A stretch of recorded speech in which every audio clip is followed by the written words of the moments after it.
Merci à Nextory de sponsoriser cette vidéo. Nextory, c'est une application qui vous permettra d'accéder à plus de 250 000 e-books en toute légalité. Tout y est représenté, que ce soit des romans, du comics, du manga. Il y a vraiment de tout et vous trouverez forcément à votre bonheur. Si vous aimez suivre l'actualité, Nextory vous propose également des revues de presse et enfin vous pouvez également profiter d'une large gamme d'audiobooks. Et personnellement, j'aime bien écouter un petit chapitre avant de dormir. Vous pouvez en écouter 2 par mois, ce qui représente pas moins de 15 heures d'écoute. Le gros avantage de Nextory pour lire des comics, c'est qu'en plus de pouvoir les lire en français, vous aurez en plus le luxe de lire certaines nouveautés. Alors que vous soyez fan de l'Homme d'Acier, du Bat de Gotham ou de Hulk par exemple, vous aurez vraiment de quoi satisfaire votre curiosité. Personnellement, après la saison 3 The Boys, j'ai bien envie de me replonger dans les comics qui sont tous disponibles sur l'application. Nextory vous permet d'économiser un maximum si vous êtes un gros lecteur et tout simplement de garder un petit peu de place pour vous dans votre maison plutôt que de laisser votre propre lit à vos comics qui ne rentrent plus dans vos étagères. Bref, si vous êtes intéressé, vous avez le lien dans la description et vous pourrez en plus bénéficier de 45 jours offerts uniquement en passant par mon lien. En tout cas, merci encore à Nextory et bonne vidéo. On en a déjà parlé dans ma vidéo sur les magiciens les plus puissants de l'univers Marvel, mais le Doctor Strange des vieux comics est sans aucun doute le héros le plus puissant de l'univers Marvel, tellement ses feats sont abusés. Genre vraiment plus que dans les films du MCU, voire même encore meilleur que le Doctor Strange de What If. Il est très populaire dans les débats de puissance sur Comic Vine, mais alors, quelle est sa vraie force? Y a-t-il des limites à ses pouvoirs? Et surtout, pourquoi le Doctor Strange est aussi surpuissant? C'est ce qu'on va voir aujourd'hui. C'est parti!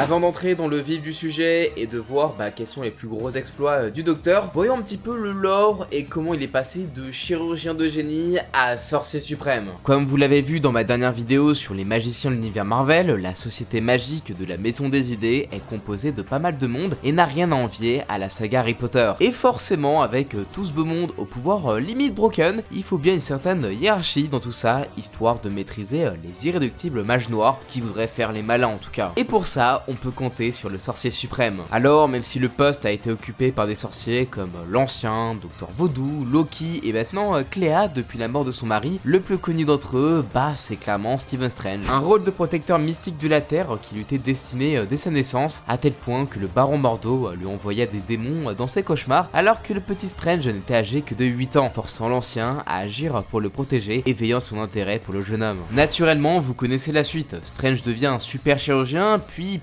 accident de voiture, main qui tremble et voyage en quête d'une solution qui le conduit aux portes de l'Ancien au Tibet. Étonnamment, avant même qu'il ne devienne le sorcier suprême, l'Ancien avait tant foi en lui qu'il lui confia des reliques bien pétées comme l'œil et l'orbe d'Agamotto et le livre des Vishanti. Le tout juste pour s'améliorer aux arts mystiques aux États-Unis où il fut envoyé purifier ce qui deviendra sa future maison, le Sanctum Sanctorium. Un succès qui lui vaudra d'avoir son propre assistant qu'on aime tous, Wong, le fils du serviteur de l'Ancien. Avant même qu'il ne prenne le manteau de sorcier suprême, Strange découvrit l'existence du Watcher Watu et lui tapa dans l'œil et attira du coup son intérêt. Et c'est ainsi que Strange apprit de sa bouche que l'ère des héros arrivait et que Strange il y aurait une grande importance, créant un certain intérêt du docteur pour des scientifiques comme Reed Richards, Bruce Banner et Hank Pym. De quoi motiver le sorcier à level up un petit peu, vu que pour rappel, Loki à cette époque était plus puissant que lui. Mais contrairement aux dieux, il a une marge de progression absolument énorme. Après des tas et des tas de combats contre Mordo, de démons et d'autres envahisseurs dimensionnels et des crossovers avec les 4 Fantastiques, Thor, Spider-Man, Daredevil, les Avengers et les X-Men, Doctor Strange finit par avoir une discussion avec l'éternité, carrément ouais. Une entité supérieure qui lui dit elle aussi qu'il était assez puissant pour vaincre ses propres ennemis comme Dormammu, ce qui est plutôt stylé quand même. Plus tard, après des péripéties où il relâcha accidentellement des forces maléfiques sur Terre, il attirait l'attention du tribunal vivant qui, voyant en déséquilibre, était bien chaud à nous détruire. Pour rappel, le tribunal vivant c'est l'entité qui est là pour gérer le multivers pour que tout se passe bien. S'il y a un problème, il peut juste détruire un univers entier et ça sans effort. C'est actuellement le 3e ou 4e être le plus puissant de l'univers Marvel. Mais Strange est si fort que même face à lui, il s'est pas démonté et a réussi à trouver un arrangement. Et ça, c'est sans parler de la foi où Strange a carrément eu l'aide de l'éternité elle-même pour faire oublier au monde son identité devenue publique. Genre le mec, il pèse de ouf alors que c'est même pas le sorcier suprême. Après toutes ces aventures d'apprenti sorcier beaucoup trop OP, beaucoup trop vite façon boost d'XP, l'ancien finit par donner sa vie pour sauver la Terre, faisant ainsi de Strange le sorcier suprême, en plus de lui donner sa propre puissance. Oui, parce que c'est vrai que Strange n'était pas déjà assez OP. Bon, c'est un peu bizarre pour du comics, mais c'est à peu près la même chose que lorsque Zipli transmet son Hamon à Jonathan dans Jojo Bizarre Aventure Phantom Blood. Bon, dans Jojo, c'est ok parce que le héros n'était pas extrêmement fort, mais le Docteur Strange n'avait vraiment pas besoin d'un buff aussi énorme. Forcément, qui dit poste de sorcier suprême, dit forcément artefact mystique super secret et super puissant. Et on peut dire que le Docteur Strange en a un sacré paquet, mais ne vous inquiétez pas, on ne va parler que des plus connus et des plus OP. Le premier artefact auquel on pense quand on voit le Docteur Strange, c'est généralement sa cape de lévitation. Une cape rouge quasiment indestructible, possédant sa propre volonté, qui permet à son porteur de voler. Alors, dit comme ça a pas l'air bien ouf, mais je vous jure que cette cape est aussi utile en combat. Servant de paire de mains supplémentaire à Strange, la cape peut modifier sa forme pour choper des ennemis ou attraper des rebords, un peu comme dans le film d'ailleurs. Aussi, son caractère quasi indestructible est tellement reconnu que lorsque Strange a réussi à la réparer après un combat de ouf, le tribunal vivant était lui-même impressionné. Autre artefact auquel on pense à cause des films, c'est l'œil d'Agamotto, le médaillon abritant la pierre du temps. Eh bien, en comics, ça n'a absolument rien à voir. Ici, l'œil d'Agamotto est un puissant talisman magique créé par Akamoto, membre d'un trio d'entités surnaturelles limite divines connu sous le nom des Vishanti. L'effet de ce talisman est de trouver et de montrer la vérité grâce à sa lumière qui révèle tout. Une description un peu vague pour un objet qui donne l'impression de pouvoir quasi tout faire. Protéger Strange de sorts maléfiques ou de radiation, permettre de voyager entre les dimensions, détruire une prison de cristal de Dormammu, drainer la vie de démons ou le pouvoir d'objets mystiques, modifier ou voyager dans le cours du temps ou carrément balancer des rayons de lumière qui rivalisent avec le soleil. Ah vraiment, c'est un couteau suisse magique le bordel. Bon, forcément, quand on est sorcier suprême et qu'on doit protéger la Terre de toute attaque mystique, il faut bien un truc pour surveiller la planète. Et c'est justement à ça que sert l'orbe d'Agamotto. Une orbe plus efficace que Google ou n'importe quel GPS ever puisqu'il permet d'observer et de rechercher n'importe qui ou n'importe quel objet sur Terre. Enfin, sur Terre, mais pas que. Et oui, avec cette orbe, Strange peut observer des événements à grande échelle dans au moins une douzaine de plans d'existence différents. Bon, après le truc est pas non plus infaillible, il suffit de connaître un bon tour de camouflage et hop, c'est réglé. Comme Harry Potter le sait, un bon sorcier a besoin d'une bonne baguette, alors forcément, un sorcier suprême a besoin de la meilleure des baguettes. Son nom, la baguette de Watum. Une baguette réputée pour être l'arme la plus puissante de toute la tradition nécromantique. Une exagération, certes, mais pas une si excessive qu'on la voit en action. Capable d'absorber et stocker l'énergie mystique, la baguette de Watum peut ensuite utiliser toute cette énergie pour créer des explosions et des boucliers magiques, créer des ouvertures dimensionnelles ou booster les sorts de son utilisateur. Un objet grave OP qu'on voit pas souvent en comics et qui est apparu dans Doctor Strange 1 entre les mains de Wong pour affronter les poteaux de Caecilius, mais ça avait pas l'air aussi vénère en tout cas.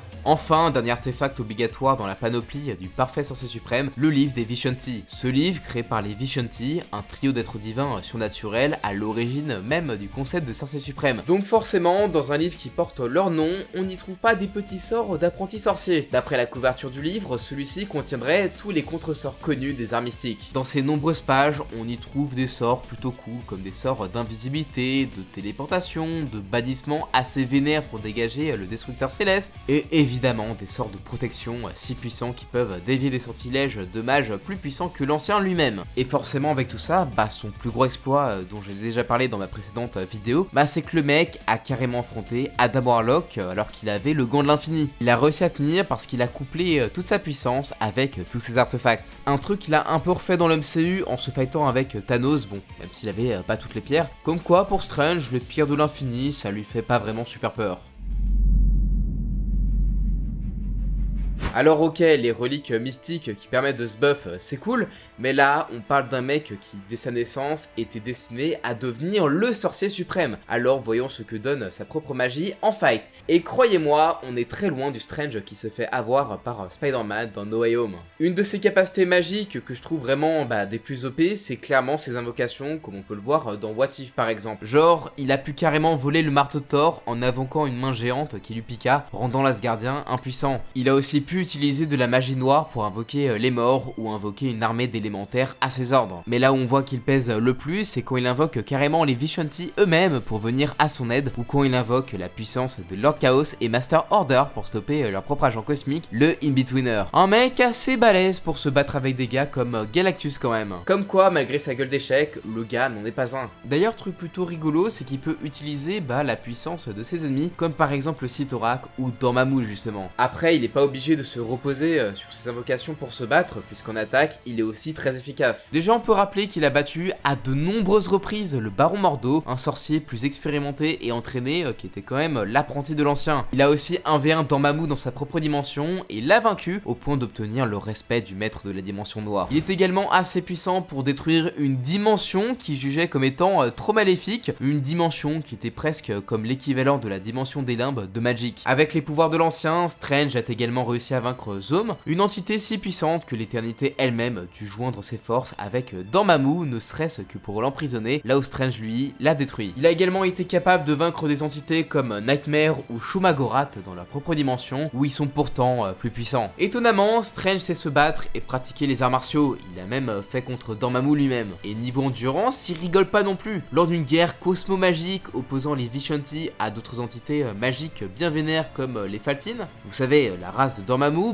ils l'ont carrément invoqué lors d'une guerre de 5000 ans. Oui, 5000 fucking années qui ont été ressenties comme une seule pour Strange, mais durant lesquelles il a durement combattu pour eux. Et pourquoi comme récompense? Récupérer un peu de puissance et perdre la mémoire de cet event, ce qui est un peu triste pour le coup. Après, en termes d'endurance, le gars n'est pas une braine non plus, genre ok. C'est un sorcier, mais il n'est pas non plus tout le temps le nez dans ses bouquins façon Iron. Il a ainsi pu bloquer des sorts de Dormammu qui ont pourtant marché sur l'éternité et s'est servi du même genre de sort pour se protéger du Maelstrom qui déchirait le vide de l'éternité. Forcément, étant capable de tanker Dormammu, se protéger même contre les plus puissantes attaques de sa sœur Umar fut une formalité. Mais son plus grand sort de défense lorsqu'il créa une barrière capable de protéger la planète de Shumagorath. En plus de ses sortilèges de protection qu'il peut invoquer en moins de temps qu'il n'en faut pour commencer une phrase, Strange possède des défenses passives capables de stopper les décharges de Voltorg, réputé être capable de pousser une étoile hors de son orbite. Bon après, c'est peut-être un peu exagéré, vous connaissez les personnages de fiction.